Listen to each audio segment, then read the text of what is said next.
Good morning students. आज हम circuit theory में mesh analysis and nodal analysis discuss करेंगे।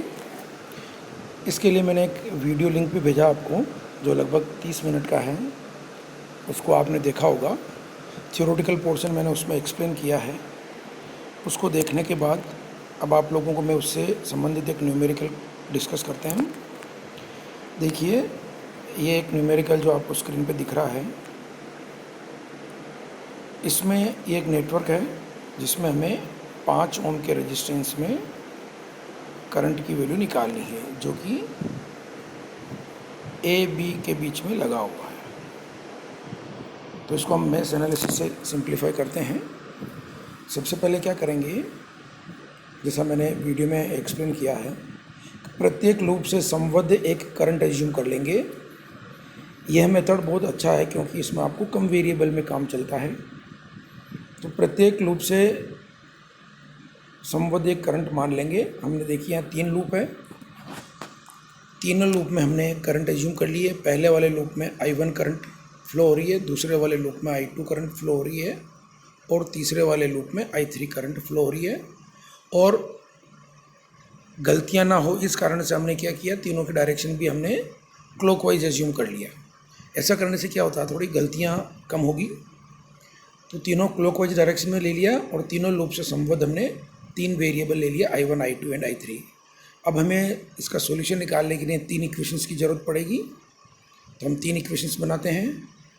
जैसा कि मैंने वीडियो में बताया है कि मैश एनालिसिस जो है किरचॉफ्स वोल्टेज लॉ पे आधारित है। तो हम क्या करेंगे, प्रत्येक लूप में से संबद्ध एक KVL इक्वेशन लिखेंगे।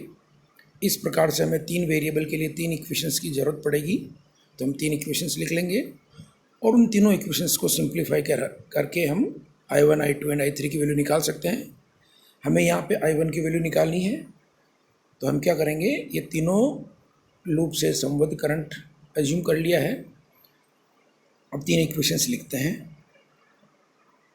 देखिए, इसके साथ ही साथ हमने क्या किया है कि जैसे हमने करंट एज्यूम किया है तो उसी के अकॉर्डिंग हमने पोलैरिटी लगा ली। जैसा कि आप लोग जानते हैं, रेजिस्टेंस में जब करंट एंटर करती है जिस सिरे से, तो वो पॉजिटिव होता है, हायर पोटेंशियल होता है। चूँकि करंट जो है हमेशा हायर से लोअर की तरफ फ्लो होती है, तो रेजिस्टेंस में जिस सिरे से करंट एंटर करेगी वो हो गया हायर पोटेंशियल, और जहाँ से लीव करेगी वो हो गया लोअर पोटेंशियल, मीन्स वो हो गया नेगेटिव, और जहाँ से जिस सिरे से घुसेगी वो हो गया पॉजिटिव। इस प्रकार से हमने पूरे नेटवर्क में इस जो करंट हमने एज्यूम की उसके अकॉर्डिंग पॉजिटिव नेगेटिव पोलैरिटी लगा ली है। चूँकि बैटरी की पोलैरिटी हमको गिवन है, इस तरीके से हमने प्रत्येक एलिमेंट के अक्रॉस पॉजिटिव नेगेटिव पोलैरिटी लगा के अब हम KVL लिखेंगे। तो KVL लिखना बहुत इजी हो जाएगा। अब देखिए, सबसे पहले हम लूप 1 के लिए KVL अप्लाई करते हैं। हम क्या करेंगे, क्लॉकवाइज ही चलेंगे, करंट के साथ साथ चलेंगे। तो क्योंकि करंट के साथ चलने में क्या होगा कि हमें हमेशा दूसरे एलिमेंट जो भी पैसिव एलिमेंट है वहाँ पोटेंशियल ड्रॉप होगा, तो नेगेटिव का निशान लगा लेंगे। और जहाँ भी पोटेंशियल राइज होगा, जैसे बैटरी के सिरों पे अगर पोलैरिटी वैसी है कि अगर पोटेंशियल राइज कर रहा है तो हम पॉजिटिव का निशान लगाएंगे। तो जब नेगेटिव से पॉजिटिव की तरफ जाते हैं तो पॉजिटिव का निशान लगाएंगे, और पॉजिटिव से नेगेटिव की तरफ जाएंगे मीन्स हायर से लोअर पोटेंशियल की तरफ जाएंगे तो माइनस का निशान लगाएंगे। इस प्रकार देखिए, आप पहले लूप के लिए हम KVL इक्वेशन लिखते हैं।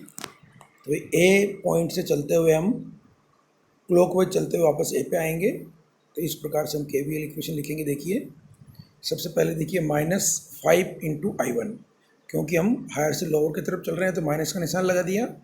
और इसमें करंट कितनी फ्लो हो रही है, पहले लूप में I1, तो ये 5 × I1 -3 रेजिस्टेंस हो गया। और इसमें पहले लूप के अकॉर्डिंग क्लॉकवाइज डायरेक्शन में कितनी करंट जा रही है, I1 क्लॉकवाइज फ्लो हो रही है, लेकिन I2 देखिए वो एंड इसमें जो है नीचे से ऊपर की तरफ आ रही है। तो नेट करंट ऊपर से नीचे कितनी जा रही है, I1 - I2।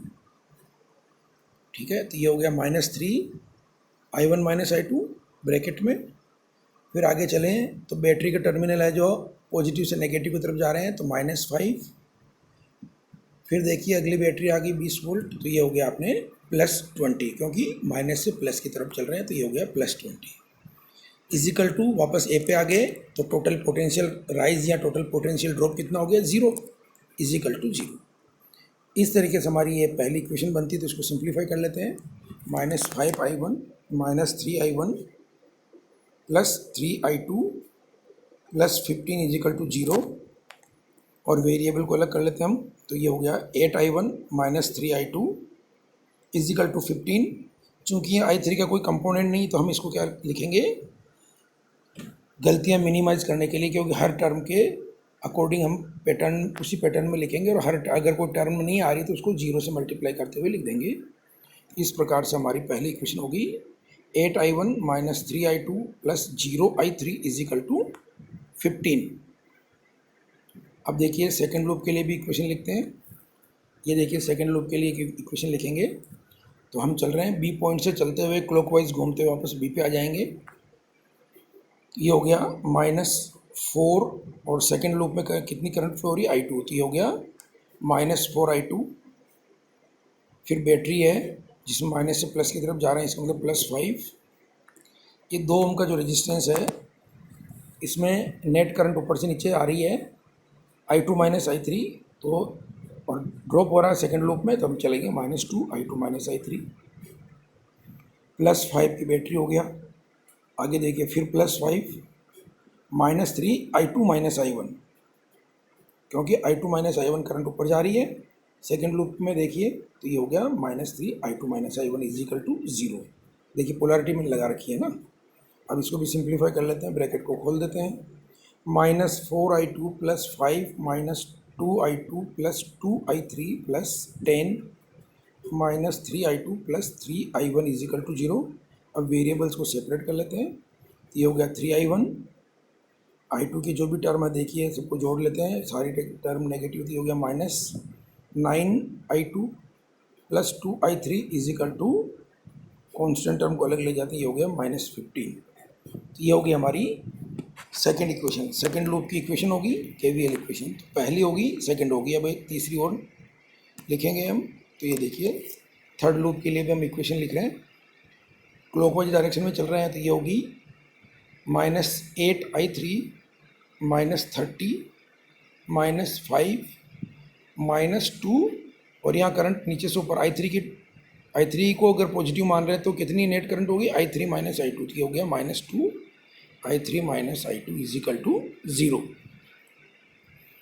ब्रैकेट को सिंप्लीफाई कर लेते हैं खोल के, तो ये हो गया -8i3 -35 -2 i3 + 2 i2 is equal to 0। और वेरिएबल्स को अलग कर लेते हैं, एक तरफ लिख लेते हैं, तो ये हो गया, इसमें i1 का कोई पार्ट नहीं है इसलिए हम लिखेंगे 0i1। फिर i2 का पार्ट देखिए +2i2 -10i3 इजिकल टू 35। तो ये तीसरे लूप से संबद्ध केवीएल इक्वेशन होगी 0i1 + 2i2 -10i3 is equal to 35। इस प्रकार से हमारे 3 लूप है, 3 वेरिएबल माने हमने, तो 3 इक्वेशंस बना रही। ये देखिए तीनों इक्वेशन, तो तीनों इक्वेशंस वापस हमने एक जगह लिख दिया। 8i1 -3i2 + 0i3 is equal to 15, 3i1 -9i2 + 2i3 is equal to -15, 0i1 + 2i2 -10i3 is equal to 35। अब हमें 3 वेरिएबल्स की इक्वेशन है, इसको क्रेमर रूल से सिंप्लीफाई करना है।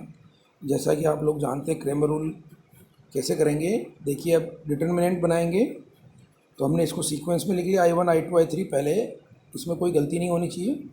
तो हमने क्या किया, ध्यान रखा पहले भी कि अगर कोई टर्म नहीं है तो हमने 0 × वो टर्म लिख दिया ना।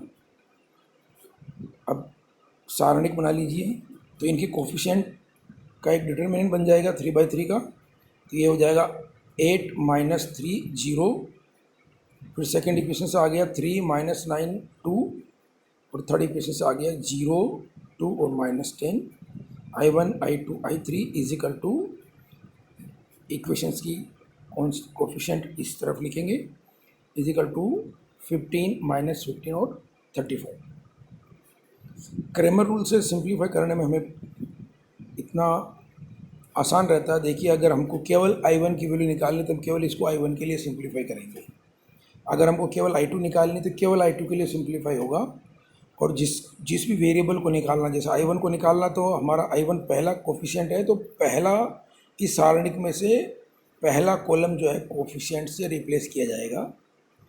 आगे मैं एक्सप्लेन कर रहा हूँ उसको।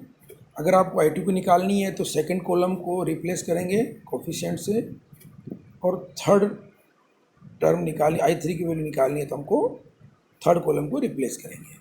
क्योंकि हमको I1 निकालना है तो हम क्या करेंगे, फर्स्ट कॉलम को रिप्लेस कर लेंगे इस डिटर्मिनेंट में। तो देखिए, तो I1 क्या हो जाएगा, जो डिटर्मिनेंट में फर्स्ट कॉलम रिप्लेस किया डिवाइड बाई पूरा डिटर्मिनेंट की वैल्यू। इस प्रकार से हम I1 निकालेंगे। अब इसको आपको खोलना आता है, जैसा आप लोगों ने फर्स्ट ईयर में पढ़ा था डिटर्मिनेंट को खोलना। तो आइदर हम किसी भी रो या किसी भी कॉलम के अलोंग खोलेंगे। मैं यहाँ इसको अलोंग रो के, फर्स्ट रो के अलोंग खोल रहा हूँ, ताकि थर्ड टर्म जो जिसका कोफिशिएंट 0 है तो हमको उसको सिंप्लीफाई नहीं करना पड़ेगा। तो देखिए, हम फर्स्ट रो के अलोंग खोलते हैं 15, और इस रो कॉलम को छोड़ने के बाद जो डिटर्मिनेंट बचेगा 2/2 का, तो उसकी वैल्यू उसको सिंप्लीफाई करें, -9 इंटू -10, ये हो गया 90, -2 इंटू 2 = 4। फिर हम क्या करेंगे, आगे निशान चेंज करेंगे। अगर हम एक ही डायरेक्शन में चलते हैं तो ये हो गया -3 का, माइनस इंटू -3 = +3।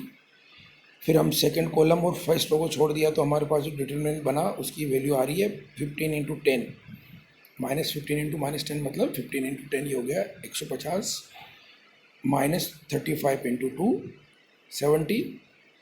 अब थर्ड देखिए, थर्ड कॉलम जो है रो का लास्ट पार्ट, या हम थर्ड कॉलम का पहला एलिमेंट 0 है तो मैंने कर दिया 0 इंटू, क्योंकि किसी भी संख्या को 0 से मल्टीप्लाई करेंगे तो क्या हो जाएगा, 0 हो जाएगा, इसलिए मैंने इसको आगे सिंप्लीफाई नहीं किया। डिवाइड बाई अपॉन, ये हमने डिटर्मिनेंट की वैल्यू भी निकाल ली 8। फर्स्ट रो फर्स्ट कॉलम को छोड़ दिया तो ये हो गया हमारे पास 90 -4, -3। फर्स्ट रो और सेकंड कॉलम को छोड़ दिया तो ये हो जाएगा हमारे पास -30, -0, और थर्ड का एलिमेंट चूँकि 0 है तो 0 इंटू समथिंग = 0। तो ये हो गया हमारे पास। अब इसको और सिंप्लीफाई करेंगे। देखिए, इसको सिंप्लीफाई किया हमने तो ये हो गया 15 into 86 plus 3 into 80 divide by 8 into 86 minus 3 into 30। इसको सिंप्लीफाई कर रहे हैं हम, तो ये हो गया